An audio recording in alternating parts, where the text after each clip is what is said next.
ang iyong dinadahilan. Amoy gulaman ka. Tama, di mo rin kami mapaglalaman sapagkat kami may ready words. Kami! Ay handang lumaban! Yan ang sinasabi ko eh. In fairness, babaylan, gumaling ka sa pagtutula mo. Grabe. What you say? Wait, meron ba? What did you say?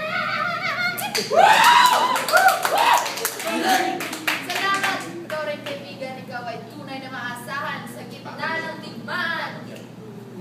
Maraming words ulit. Ikaw ay palaman! Tapos, bakit ganun ang pagod ng gulong? Hindi masyadong makata. Puro rhyme lang! Walang laman! Ayun nga, si sa matandang